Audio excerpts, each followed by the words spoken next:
ഇപ്പോൾ താങ്കൾ രാമജന്മഭൂമി പ്രസ്ഥാനം കേൾക്കുമ്പോഴത്തേക്ക് മാധ്യമത്തിന്റെ ഒരു പ്രത്യേകത താങ്കൾ ശ്രദ്ധിച്ചിട്ടുണ്ടാവും. ഈ സംഘപരിവാറുമായിട്ട് ബന്ധപ്പെട്ട് ഈ ബാബറി മസ്ജിദ് എന്ന് പറയുന്ന കെട്ടിടം പൊളിക്കുന്നതിന്റെ തലേന്ന് വരെ പത്രങ്ങളിലും മീഡിയയിലും എല്ലാത്തിലും നിറഞ്ഞു നിന്നിരുന്നത് തർക്കഭൂമി എന്നായിരുന്നു. പൊളിച്ചിട്ടതിൻ്റെ താങ്കൾ കല്ലിളക്കിയ സമയം തൊട്ട് അത് തർക്കഭൂമി എന്ന് മാറ്റിയിട്ട് അതിനെ മസ്ജിദ് ആക്കിയത് നമ്മളാണ്. അതുവരെ ഇത് മസ്ജിദ് എന്ന് ആരും ക്ലെയിം ചെയ്തിട്ടില്ല. അതുവരെ അത് തർക്കഭൂമിയായിരുന്നു. ഈ കല്ലിളക്കിയത് തൊട്ട് ഇത് തർക്കഭൂമി, അത് മസ്ജിദായി. ഇതിനെ പറ്റിയിട്ട് മാധ്യമങ്ങളുടെ വൺ സൈഡ്നെസ്സിനെ പറ്റിയിട്ട് താങ്കൾ അല്ലാതെ എന്താണെന്നറിയോ, കേരളത്തിലെ മാധ്യമങ്ങള് സത്യസന്ധമായിട്ട് പറഞ്ഞ മാധ്യമ പ്രവർത്തനമേ അല്ല അവരുടേത്. അവര് ഇപ്പൊ കേരളത്തിലുള്ള നല്ലൊരു ശതമാനം മാധ്യമങ്ങളുടേതും പ്രവർത്തകര് ഈ ഡിവൈഎഫ്ഐ കമ്മ്യൂണിസ്റ്റ് പശ്ചാത്തലത്തിൽ നിന്ന് വന്നിട്ടുള്ളതാണ്. അവരുടെ ഡിവൈഎഫ്ഐയുടെ കോളേജിലെ പ്രവർത്തനത്തിന്റെ ബാക്കിയായിട്ടാണ് അവരവിടെ ചെയ്യുന്നത്. അതുകൊണ്ട് എന്താണെന്നറിയോ, ഹിന്ദു എന്ന് പറഞ്ഞു കഴിഞ്ഞാൽ കേരളത്തിലുള്ള മിക്കവാറും മാധ്യമ പ്രവർത്തകർക്ക് ഒരു അലർജിയാണ്. ആ ഹിന്ദുവിൽ നിന്ന് BJP ഒരു അലർജിയായിട്ട് മാറുന്നു. അങ്ങനെ വരുമ്പോൾ പ്രധാനമന്ത്രി മോദി എന്നുള്ള ആ ഒരു പോസ്റ്റിനെ പോലും അംഗീകരിക്കാൻ പറ്റാത്ത ഒരു അവസ്ഥയാണ് കേരളത്തിലെ മാധ്യമങ്ങൾ ചെയ്യുന്നത്. അപ്പൊ മാധ്യമങ്ങളുടെ ഒരു ധർമ്മം എന്താണോ സത്യം പറയുക എന്നുള്ളതാണ് മാധ്യമങ്ങളുടെ. അത് കേരളത്തിൽ നടക്കുന്നില്ല. അവരെല്ലാം പ്രോ ലെഫ്റ്റ് പ്രോ ഇസ്ലാമിക് ആണ് എന്നാണ്. അതെ, പ്രോ ലെഫ്റ്റ്. കേരളത്തിലുള്ള രാജീവ് ചന്ദ്രശേഖർജിയുടെ സ്വന്തം മാധ്യമമാണ് ഏറ്റവും വലിയ പ്രോ ലെഫ്റ്റും പ്രോ ഇസ്ലാമിക്കുമായിട്ടുള്ളത്. അദ്ദേഹത്തിന്റെ മാധ്യമം പോലും കറക്റ്റ് ചെയ്യാൻ പറ്റാത്ത അവസ്ഥയിലേക്ക് കേരളത്തിന്റെ മാധ്യമ രംഗം ഘടന മാറിക്കഴിഞ്ഞു. ആ ഘടനയൊന്നും പെട്ടെന്നൊന്നും ചേഞ്ച് ചെയ്യാൻ ആർക്കും പറ്റത്തില്ല. കേരളത്തിലുള്ള കേരളീയ സമൂഹത്തിന്റെ നല്ലൊരു ശതമാനവും പാർട്ടി ഏതായാലും മെന്റാലിറ്റി കമ്മ്യൂണിസ്റ്റ് ആണെന്നുള്ള ഒരു ഇതുണ്ട്. മൈൻഡ് സെറ്റ് കമ്മ്യൂണിസ്റ്റിന്റെയാണ്. അതുകൊണ്ടാണ് കേരളത്തിലെ മാധ്യമങ്ങൾ മുഴുവനും ഏകദേശം മുഴുവനും ആന്റി എന്ന് പറയും, pro Islamic and pro left ആണ്. അതാണ് അതിന്റെ അതിലെ ഒരു ഫാക്ട്. അങ്ങ് ശ്രദ്ധിച്ചിട്ടുണ്ടാവും. കഴിഞ്ഞ ഈവൻ നമ്മുടെ അങ്ങ് ഒരു കാര്യം, നമ്മുടെ ജനം TV എടുത്തു നോക്കിക്കോ. ജനം ടിവിയിൽ പോലും അവിടുത്തെ മാധ്യമ പ്രവർത്തകർ അവരെല്ലാം ചെയ്യുന്നതും മറ്റേ അവിടുന്ന് ഇവിടുന്ന് ഒക്കെ ദേശാഭിമാനി എന്നൊക്കെ വന്നാണ്. മൈൻഡ് സെറ്റ് എപ്പോഴും അങ്ങനെയാണ്. കമ്മ്യൂണിസ്റ്റ് മൈൻഡ് സെറ്റ് ആണ്. അത് BJP ആയാലും കോൺഗ്രസ് ആയാലും എല്ലാം മൈൻഡ് സെറ്റ്. എല്ലാം ഒരു ജോൺ ബ്രിട്ടാസിന്റെ അനുയായികളെ പോലെ അവർ പെരുമാറത്തുള്ളൂ. അവർക്ക് അങ്ങനെ ചെയ്യാൻ പറ്റത്തുള്ളൂ. അവരുടെ ജീവിതകാലം മുഴുവനും. അടുത്ത നിങ്ങളുടെ ഹിന്ദു പാർലമെന്റിന്റെ ചർച്ചകളിൽ ഈ ജാതി സെൻസസിന്റെ കൂടെ ഒരു മത സെൻസസും കൂടെ ഉൾപ്പെടുത്താനുള്ള ഒരു പദ്ധതി ഉണ്ടെങ്കിൽ അത് താങ്കൾ അവതരിപ്പിക്കുമെന്നാണ് എന്റെ പ്രതീക്ഷ. അല്ല, ഇപ്പൊ നമ്മളിപ്പോ ഗവൺമെന്റ് ഓഫ് ഇന്ത്യ എന്താണോ തീരുമാനിച്ചിരിക്കുന്നത്. അല്ല, ഈ മത സെൻസസിനെ പറ്റി ആരും ഒന്നും പറയുന്നില്ല. ഈ വിഭജന സമയത്ത് 88 ഉണ്ടായിരുന്ന ഹിന്ദു സമുദായം പിന്നീട് 82 പറയുന്നു. ഇത് 60 എത്തിയോ ഇല്ലെന്നറിയാൻ നമ്മുടെ യാതൊരു മാർഗവും ഇല്ല. അല്ല, ഇതിനകത്തിലെ ഈ മത സെൻസസ് വലിയ രീതിയിലുള്ള ഡിസ്ഇൻഫർമേഷൻ കൂടെ കൊടുക്കും. ഇപ്പൊ ഒരു ഉദാഹരണം പറഞ്ഞത്, നമ്മുടെ ഈ നെയ്യാറ്റിൻകര ഈ പിന്നെ നാഗർകോവിൽ ഭാഗത്തൊക്കെ ചെന്ന് കഴിഞ്ഞാല് നല്ലൊരു ശതമാനം അവിടെ ക്രിസ്ത്യൻ ആൾക്കാരാണുള്ളത്. പക്ഷെ അവരുടെ പേര് കൊണ്ട് അവർ ഹിന്ദുവാണ്. ഇപ്പൊ 2% കൂടുതലൊന്നും ക്രിസ്ത്യാനികൾ ഇന്ത്യയിൽ വളർന്നിട്ടില്ല എന്ന് പറയുന്നെങ്കിലും it is actually more than 5%. ഇതെങ്ങനെ നമ്മൾ കണ്ടുപിടിക്കും? അത് എങ്ങനെയാണ് കണ്ടുപിടിക്കേണ്ടതെന്ന് ഉള്ളതിന് ഇലക്ഷൻ കമ്മീഷൻ പിന്നെ എന്യൂമറേഷൻ നടത്തുന്ന ഉദ്യോഗസ്ഥന്മാർക്കൊന്നും പ്രത്യേകിച്ച് ഒരു ഗൈഡ് ലൈൻസ് ഒന്നും ഇന്നേ വരെ കൊടുത്തിട്ടില്ല. നമ്മൾ ആവശ്യപ്പെടണം അത്.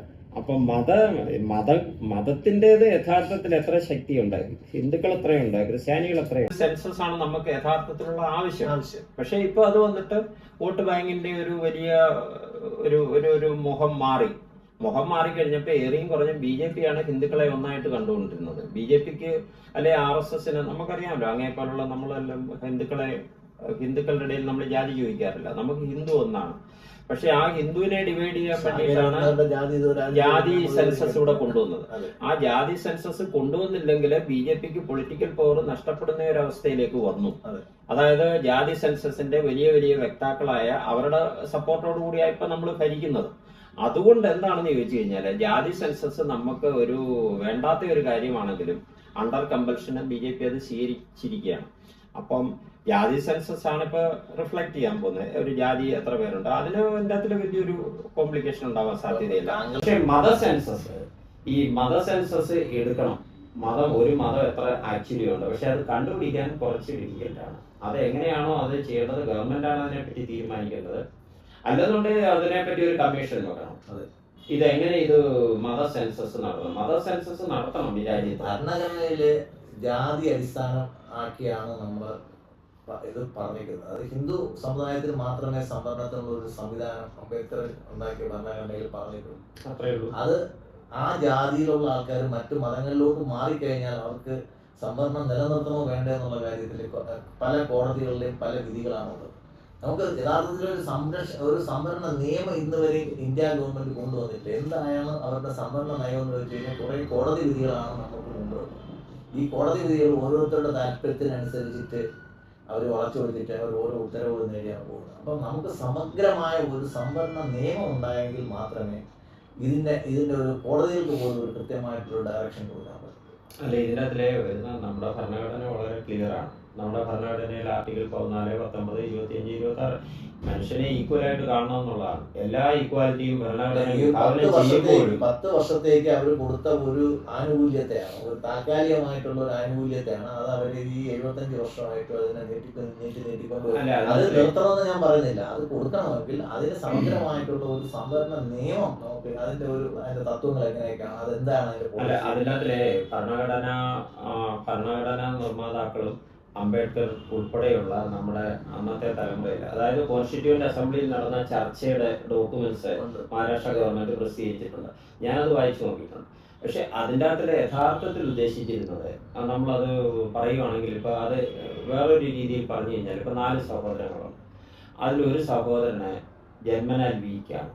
ആ സഹോദരനെ മറ്റു 3 പേരും കൂടെ കുറെ കാലത്തേക്ക് സംരക്ഷിച്ചു കൊണ്ടുപോകണം. അപ്പൊ മറ്റു 3 സഹോദരന്മാരുടെ കയ്യിലുള്ളത് അത്യാവശ്യം എടുത്തായാലും ഇവരെ സഹായിക്കണം എന്നുള്ള ഒരു കൺസെപ്റ്റാണ്. ആയിരക്കണക്കിന് വർഷം കൊണ്ട് അടിമത്തം അനുഭവിച്ചുകൊണ്ടിരുന്ന ഒരു വിഭാഗത്തെ നമ്മൾ മെയിൻ സ്ട്രീമിലേക്ക് കൊണ്ടുവരുവാണ്. ഒരു ലെവൽ പ്ലേയിങ് ഫീൽഡിലേക്ക് കൊണ്ടുവരണം. ലെവൽ പ്ലേയിങ് ഫീൽഡ് ഇല്ല അവർക്ക്.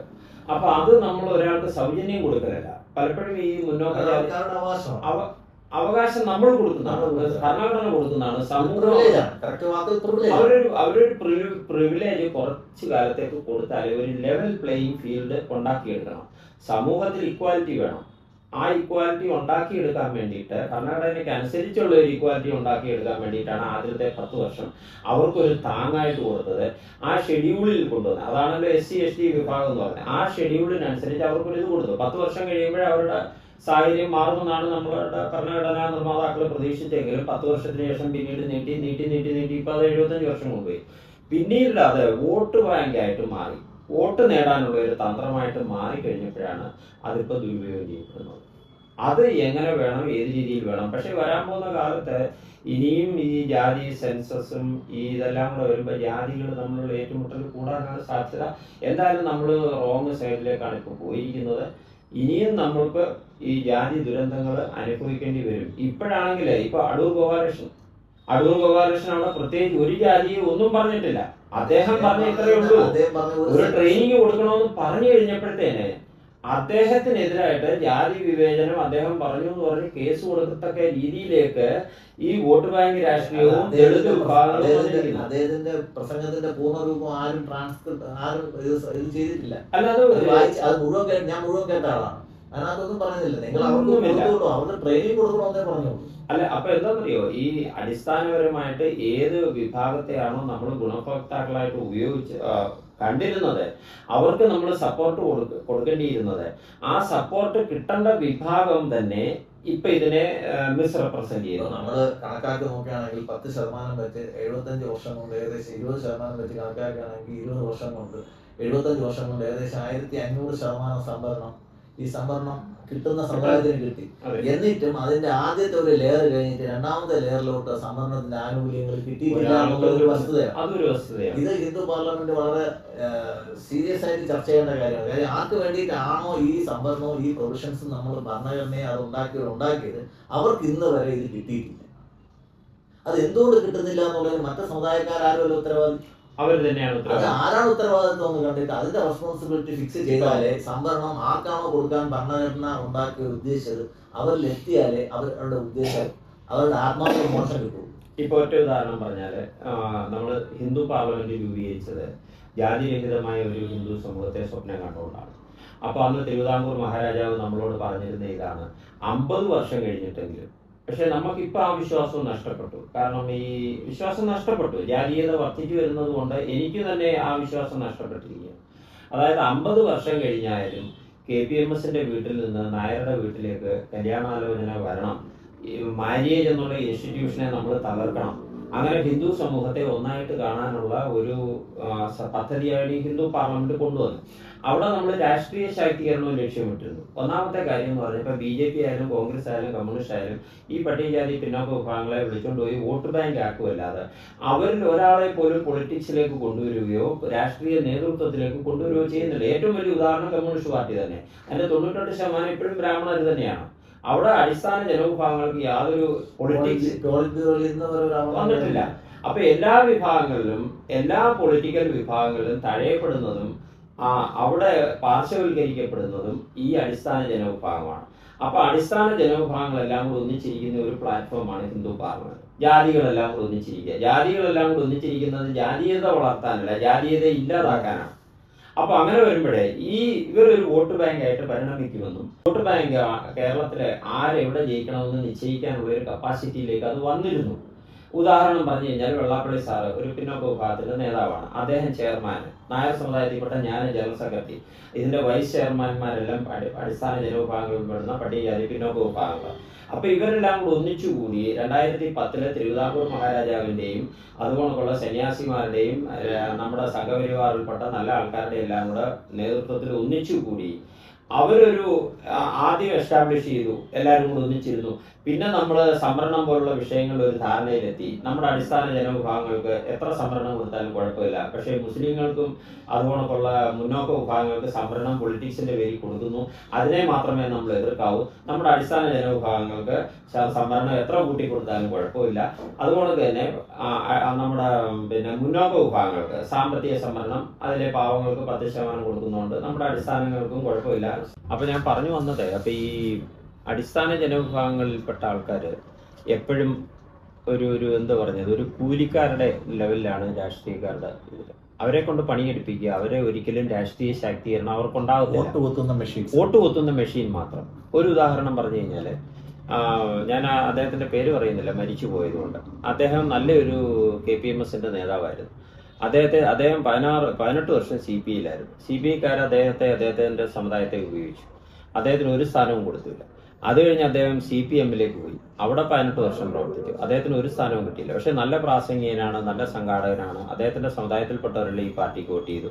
പിന്നീട് അദ്ദേഹം ഹിന്ദു പാർലമെന്റിലേക്ക് വന്നു. ഹിന്ദു പാർലമെന്റിൽ വന്നു കഴിഞ്ഞപ്പോഴാണ് അദ്ദേഹത്തിന് RSSനെ പറ്റിയുള്ള സംശയങ്ങൾ മാറിക്കിട്ടുന്നത്. ഒരു RSSകാരനായി എൻ്റെ വീട്ടിൽ താമസിച്ചപ്പോഴാണ് RSSകാർക്ക് വർഗീയതയില്ലെന്നും അവര് അടിസ്ഥാന ജനവിഭാഗങ്ങളെല്ലാം വളരെ മനോഹരമായിട്ടാണ് കൊണ്ടു നടക്കുന്നത്. അദ്ദേഹം തന്നെ എന്നോട് പറഞ്ഞു, സംഘത്തിന് യഥാർത്ഥത്തിലെ വർഗീയതയില്ലാത്ത ഒരു പ്രസ്ഥാനമായിട്ട് RSSനെ ഞാൻ ഇപ്പോഴാണ് കാണുന്നത്. ഇതാണ് എനിക്ക് എത്ര വർഷം, 36 വർഷം ഞാൻ ഈ പ്രസ്ഥാനത്തെ തെറ്റിദ്ധരിച്ചല്ലോ എന്ന് പറഞ്ഞു. അപ്പൊ നമ്മൾ അദ്ദേഹത്തിനോട് പറഞ്ഞ ഇതാണ്, ഹിന്ദു പാർലമെന്റിന്റെ ഒരു രാഷ്ട്രീയ സംവിധാനം ഉണ്ടാകുമ്പോൾ അങ്ങ് BJPയുടെ സഹായത്തോടു കൂടി മത്സരിച്ച് അസംബ്ലിയിലെത്തണം. അപ്പൊ നമ്മുടെ അടിസ്ഥാന ജനവിഭാഗങ്ങളിലെ ആദിവാസി അസംബ്ലിയിലെത്തണം. അതുകൊണ്ടൊക്കെ പട്ടികജാതി KPMSകാരനെ അസംബ്ലിയിലെത്തണം. അപ്പൊ ഇങ്ങനെ രാഷ്ട്രീയ ശാക്തീകരണത്തിന്റെ ഒരു മാർഗം കൂടെ ആയിരുന്നു ഹിന്ദു പാർലമെന്റ്. അതുകൊണ്ടാണ് നമ്മൾ പറഞ്ഞത്, നമ്മൾ രാഷ്ട്രീയ പാർട്ടി രൂപീകരിക്കും, നമ്മൾ രാഷ്ട്രീയ പാർട്ടി രൂപീകരിക്കുക എന്ന് പറഞ്ഞാൽ നമ്മൾ മറ്റാരെയും സപ്പോർട്ട് ചെയ്യാനല്ല, ദേശീയതയ്ക്കൊപ്പം നിൽക്കാനാണ്. ദേശീയതയ്ക്കൊപ്പം നിൽക്കുക എന്ന് പറഞ്ഞാൽ മോദിജിക്കൊപ്പം നിൽക്കാനേ നമുക്ക് പറ്റത്തുള്ളൂ. അപ്പൊ എന്തായാലും ജാതിരഹിതമായ ഒരു ഹിന്ദു സമൂഹത്തെ സ്വപ്നം കണ്ടുകൊണ്ട്, അതായത് രാഷ്ട്രീയ ശാക്തീകരണം കൂടെ അടിസ്ഥാന ജനവിഭാഗങ്ങൾക്ക് ലക്ഷ്യമിട്ടുകൊണ്ട് ഹിന്ദു പാർലമെന്റ് രൂപീകരിച്ചു. ഒരു ഏറെയും കുറഞ്ഞു അതൊരു സക്സസ് ആയിരുന്നു കേട്ടോ. 108 ഹിന്ദു സമുദായങ്ങൾ വെള്ളാപ്പള്ളി സാറിന്റെ നേതൃത്വത്തിലിരുന്നു. പക്ഷെ അതിനെ മിസ്യൂസ് ചെയ്യപ്പെട്ടത് BDJSന്റെ രൂപീകരണത്തോടു കൂടിയാണ്. നമ്മൾ പറഞ്ഞാണ് നമുക്കിനി ജാതി പാർട്ടികൾ വേണ്ട, നമ്മുടെ പാർട്ടി BJP ആണ്. ആ BJPയുടെ ഘടകകക്ഷിയായിട്ട് നമ്മൾ നിൽക്കുക. BJPക്ക് 140 സീറ്റുണ്ട്. പട്ടികജാതി പിന്നോക്ക വിഭാഗത്തിൽപ്പെട്ട സമുദായ നേതാക്കൾക്ക് ഒരു 20 സീറ്റ്, അതിൻ്റെ അതിലൊരു 10 സീറ്റ് ജയിച്ചു കഴിഞ്ഞാൽ ആദിവാസി നേതാവ് അസംബ്ലിയിലെത്തത്തില്ലേ? ഇതായിരുന്നു നമ്മുടെ രാഷ്ട്രീയ ശാക്തീകരണ ഫോർമുല. പക്ഷെ അപ്പൊ എന്ത് ചെയ്തെന്ന് ചോദിച്ചു കഴിഞ്ഞാൽ, അവര് നമ്മുടെ അതിനകത്തിൽ ഏറ്റവും പ്രധാനപ്പെട്ട ഒരു സമുദായത്തെ വിളിച്ചുകൊണ്ട് പോയി ഒരു ജാതി പാർട്ടി അങ്ങ് ഉണ്ടാക്കി, BDJS എന്ന് പറഞ്ഞു. ആ BDJS ഉണ്ടാക്കിയതിന്റെ ഗുണം ഹിന്ദു പാർലമെന്റിനെ തകർക്കാനുള്ള ഒരു ശ്രമമായിരുന്നു. അല്ല, പക്ഷെ അവര് വിചാരിച്ചത് എന്താണെന്നറിയോ, ഈ നായാടി മുതൽ നമ്പൂരി വരെയുള്ളവർ BDJS പോകുന്നാണ് വിചാരിച്ചിരുന്നത്. ഒരിക്കലും പോയില്ല. അവര് പോയില്ല എന്ന് പറഞ്ഞാൽ തന്നെയല്ല, 2016 അവര് നേരെ ഡയമെട്രിക്കലി ഓപ്പോസിറ്റില് CPMന് പോയി വോട്ട് ചെയ്തു. അതോടുകൂടി പിണറായിക്ക് 2016 നല്ലൊരു ഭൂരിപക്ഷം കിട്ടി. ജയിക്കാമായിരുന്ന 4 സ്ഥാനാർത്ഥികൾ BJP-യുടെ അന്ന് 2016 വലിയൊരു ഓളം ഉണ്ടായിരുന്നു. കുമ്മനം ചേട്ടനെ, സുരേന്ദ്രനെ, അതുകൊണ്ട് തന്നെ ശോഭാ സുരേന്ദ്രനെ, അതുകൊണ്ട് തന്നെ മുരളിച്ചേട്ടന്, മുരളി, ഈ 4 പേരെയും ജയിപ്പിക്കാനുള്ള കപ്പാസിറ്റി ഈ ഹിന്ദു സമുദായങ്ങൾക്കുണ്ടായിരുന്നു. NSS ഉൾപ്പെടെയുള്ളവർ എല്ലായിടത്തും ഞാൻ കണ്ടിട്ടുള്ള ഇതാണ്. ഒരു ഹിന്ദു സമുദായം വിചാരിച്ചാലും അതിൻ്റെ സമുദായത്തിൽപ്പെട്ട ആരും ആ നേതാവ് പറയുന്ന കേൾക്കത്തില്ല. 80% പൊളിറ്റിക്കൽ വോട്ടുകളാണ്. ആ സമുദായ നേതാവുകൾ ഒരിക്കലും, പക്ഷേ 20% ഉണ്ട്. 108 ഹിന്ദു സമുദായങ്ങളുടെ 20% ഈസ് ഈക്വൽ ടു 60 മണ്ഡലങ്ങളിൽ ആര് ജയിക്കണം ആര് തോക്കണമെന്ന് ഈ വെള്ളാപ്പള്ളി സാറിനെ നിശ്ചയിക്കാൻ പറ്റുമായിരുന്നു. പ്രൊവൈഡഡ് നായാടി മുതൽ നമ്പൂതിരി വരെ ഒന്നിച്ചിരിക്കണം. അതിന്റെ നടുക്കിലേക്ക്, അതിന്റെ മധ്യത്തിലേക്ക് അമിത്ഷാജിയെ കൊണ്ടിരുത്തിയിട്ട് ഈ ആദിവാസികളുടെയും ഈ നായാടികളുടെയും ഈ നമ്പൂതിരിയുടെയും പിന്തുണ നേടുന്നതിന് പകരം നമ്മുടെ BJP-യിലെ അന്ന് കുമ്മനം ചേട്ടനായിരുന്നു തോന്നുന്നു, അദ്ദേഹം വെള്ളാപ്പള്ളിയെയും മകനെയും കൂടെ ഒറ്റയ്ക്ക് വിളിച്ചുകൊണ്ട് പോയിട്ട് BDS ഉണ്ടാക്കിയതോടുകൂടി ആ പർപ്പസ് ഡിഫീറ്റായി.